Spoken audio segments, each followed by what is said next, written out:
This is United for Biodiversity, the Alliance podcast, a platform that unites global voices in a call to action to protect our planet's rich biodiversity. Join us for critical insights and let's stand united for biodiversity.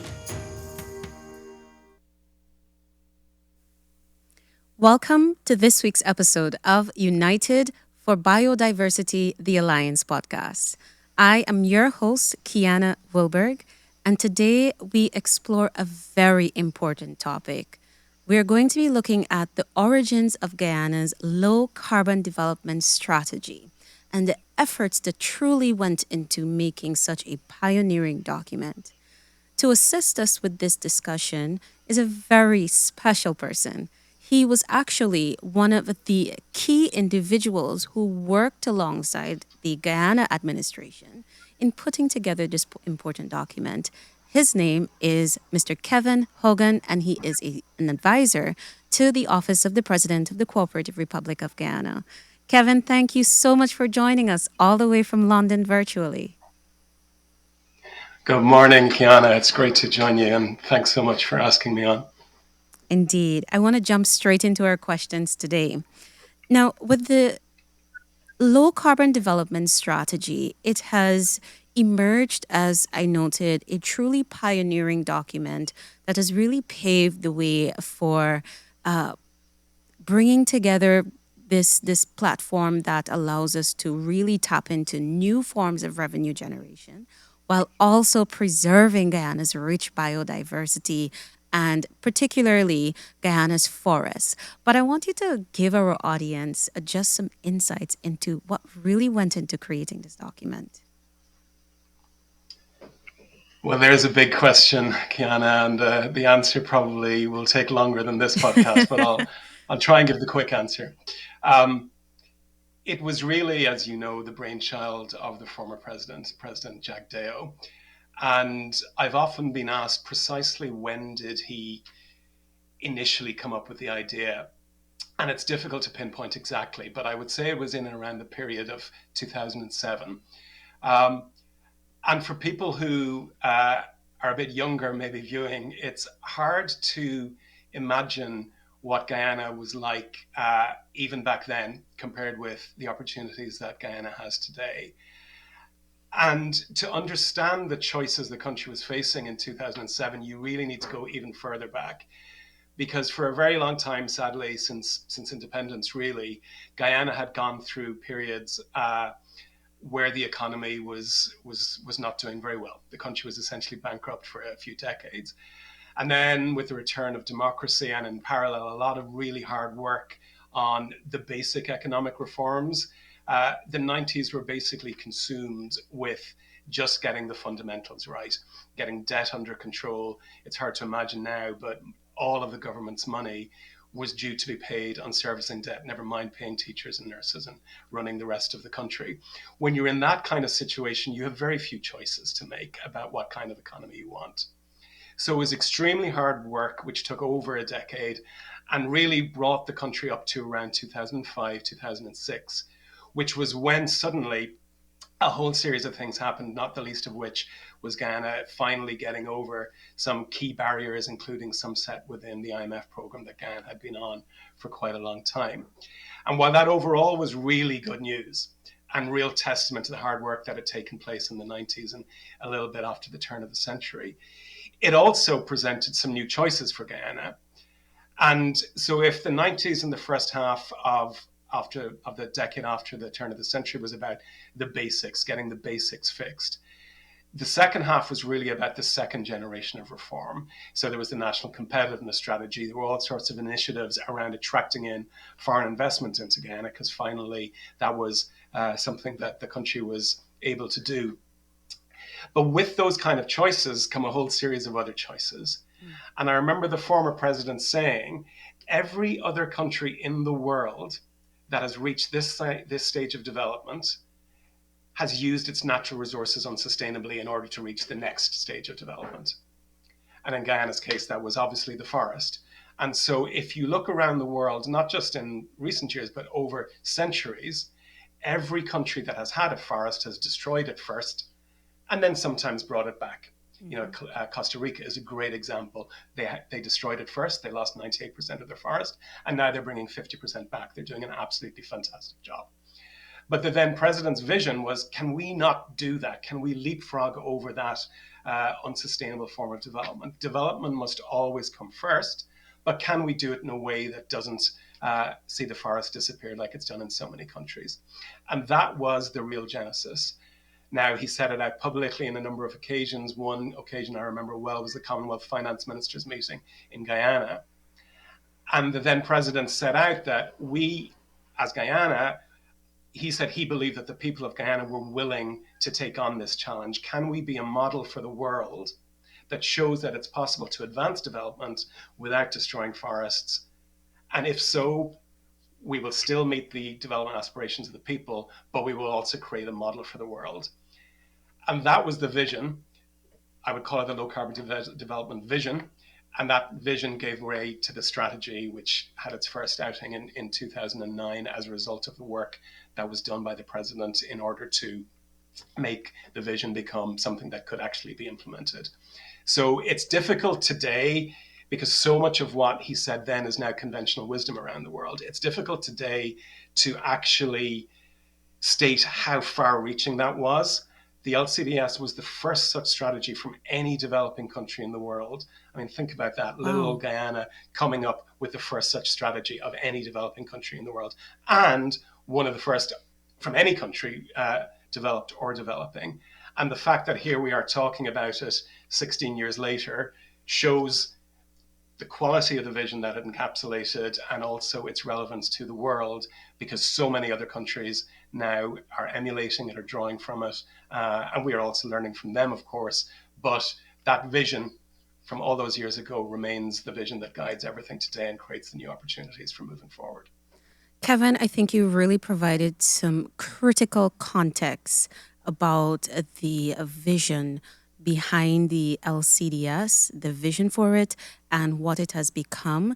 But I want to hone in on the strategy's aim to balance economic growth with environmental sustainability. And you touched on that a bit. But in terms of where the strategy is today, can you comment a bit more on the effectiveness of the strategy in helping us to balance those two? Sure. Well, the strategy today obviously is even more evolved than it was back in 2009. And, when President Ali got into office, he spoke of his objectives to expand the scope of the strategy. And I guess when we talk about the Biodiversity Summit, we'll go a little bit more into that.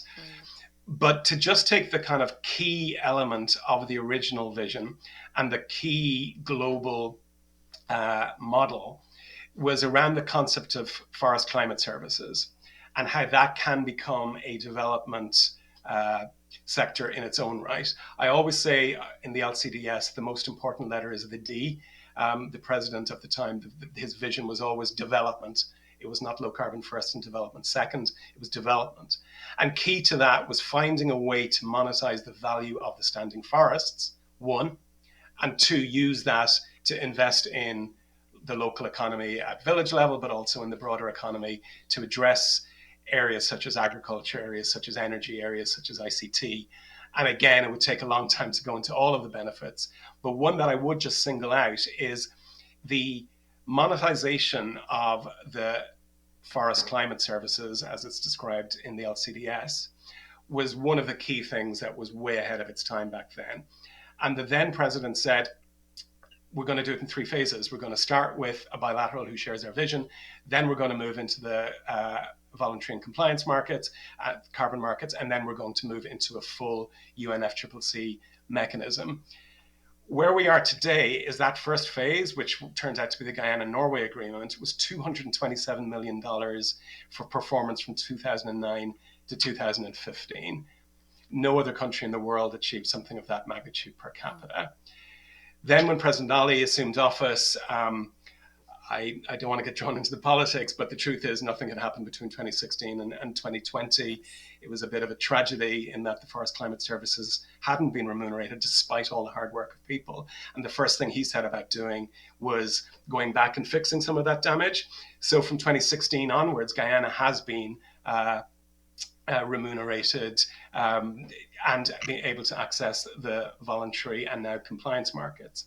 So uniquely in the world, Guyana has been paid for its forest climate services from 2009 up to 2022, which are the latest credits that we've issued. 23 is going through the system now.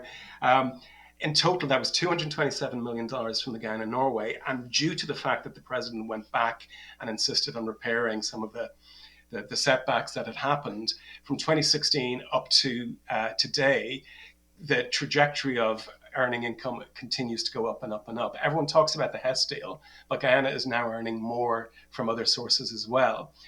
And it's entirely feasible that this year Guyana will earn somewhere above $200 million from the sale of forest climate services. If it doesn't happen this year, it'll definitely happen next year. As an export, that puts us up in the same zone as rice. Yeah, I think rice last year was $254 million. So everyone knows that sugar and rice are traditional exports of Guyana. A lot of people know that rice contributes a lot to the economy today. Well, forest carbon credits are nearing being very much in the same range.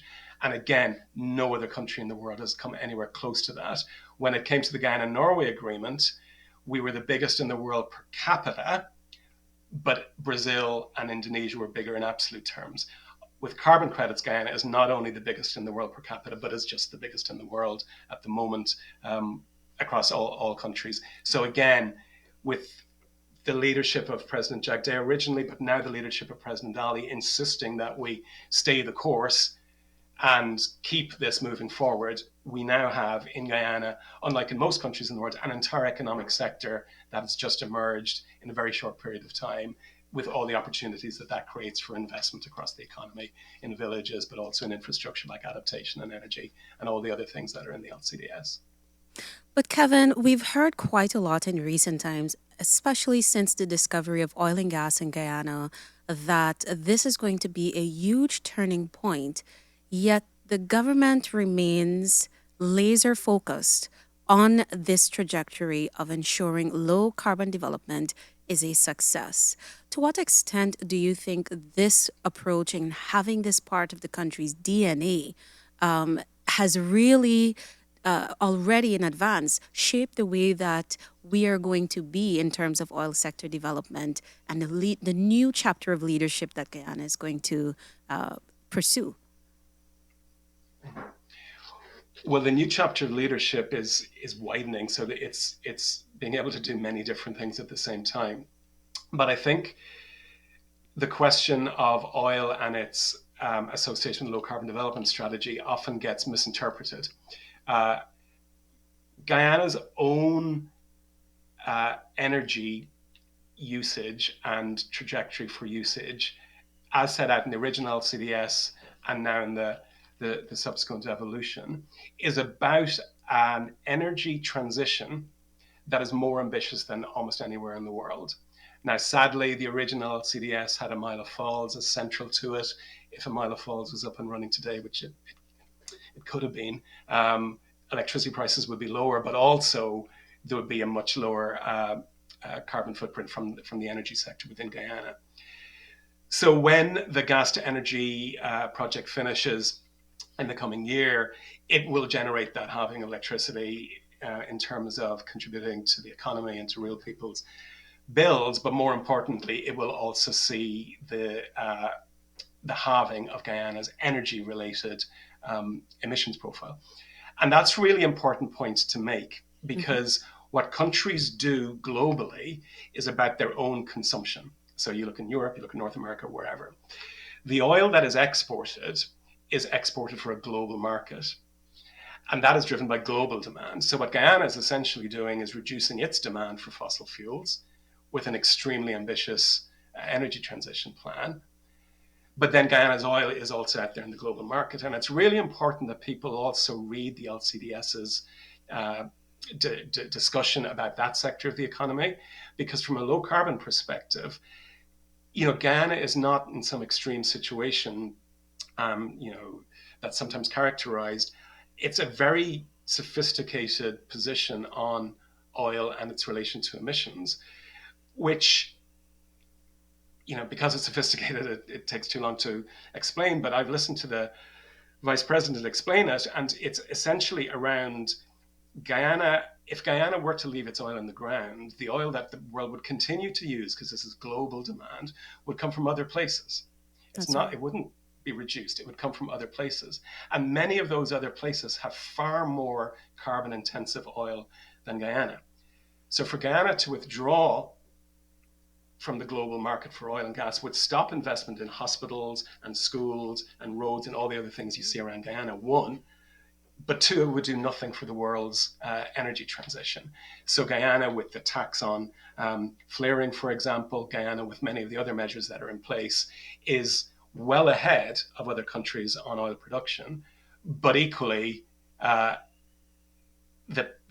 position on global carbon pricing, starting with the developed world and the G7 in particular, the removal of subsidies for exploration, is a policy-based approach to oil and gas that is as thoughtful as the approach to the forest.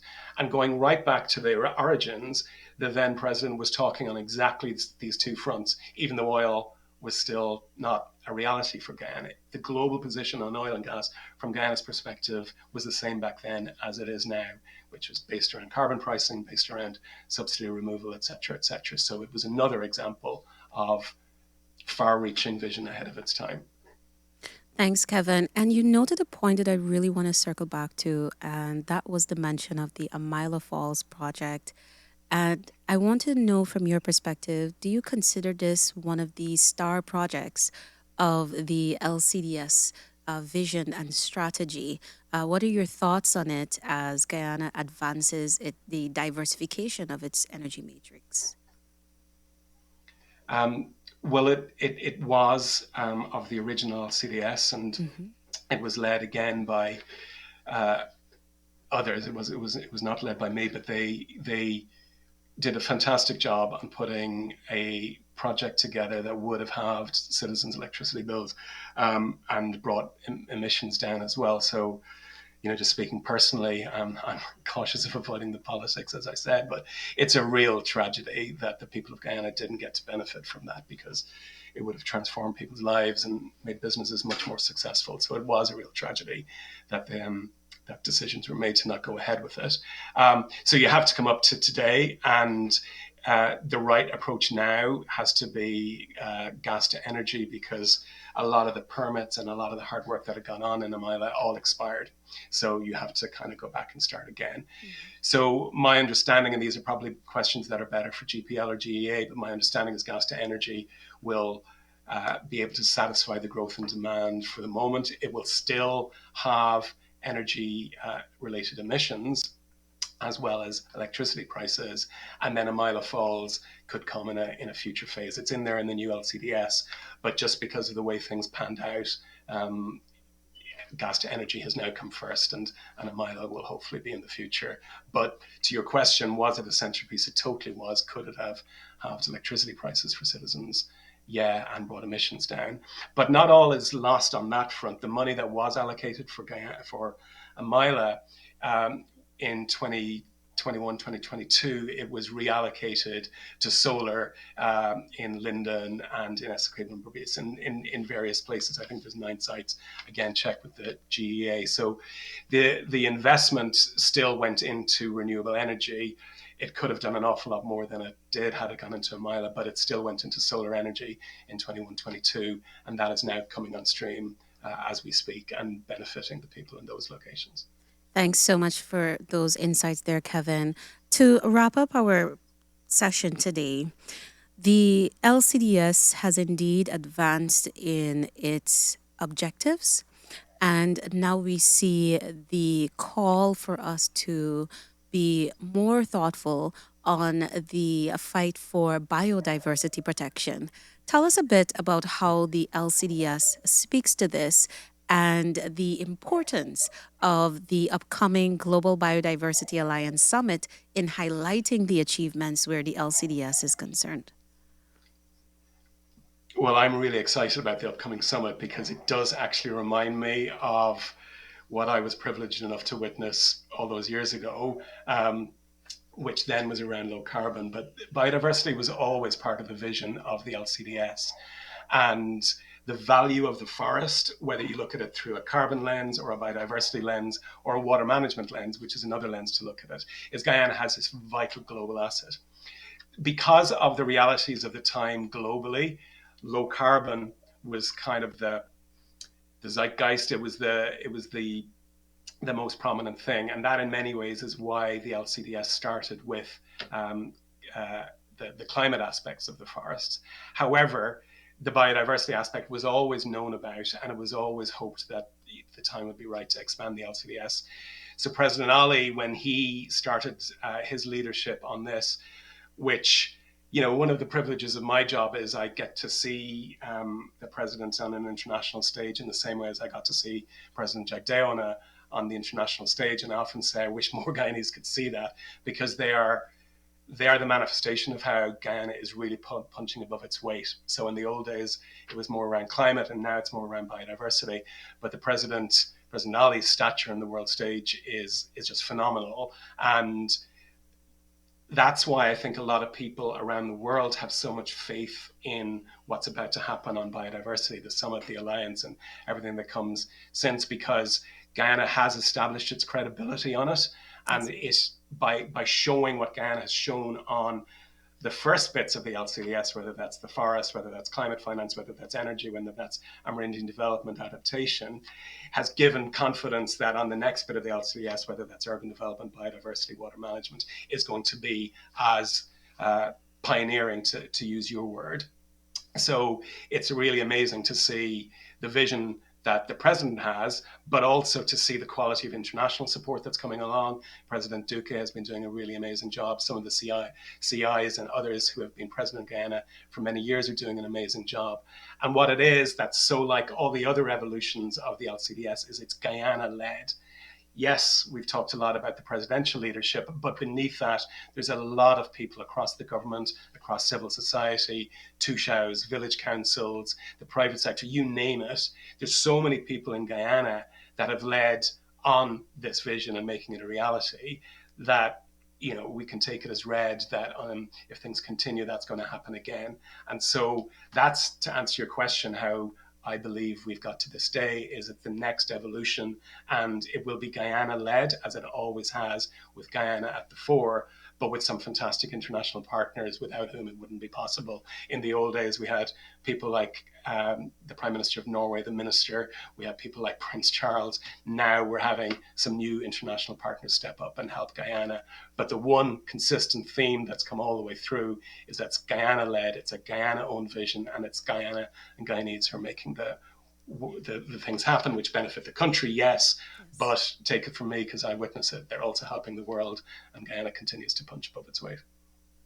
Kevin, thank you so much for providing your insights today. They have truly enriched the discussion as well as our overall knowledge about the LCDS and the vision and the important individuals who've been working behind the scenes, and as well the giving us that insight into the frame of mind of the former president and now vice president of Guyana, Dr. Bara Jagdeo, and now that leadership continuing with President Dr. Mohamed Irfan Ali. So thank you so much for those insights once again.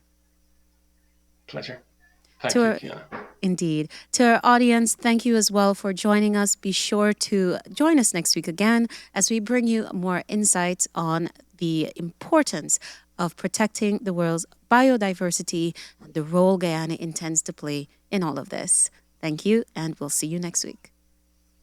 Thank you for listening to United for Biodiversity, the Alliance podcast. Be sure to follow us for more insightful episodes on our Spotify, LinkedIn, and Facebook accounts.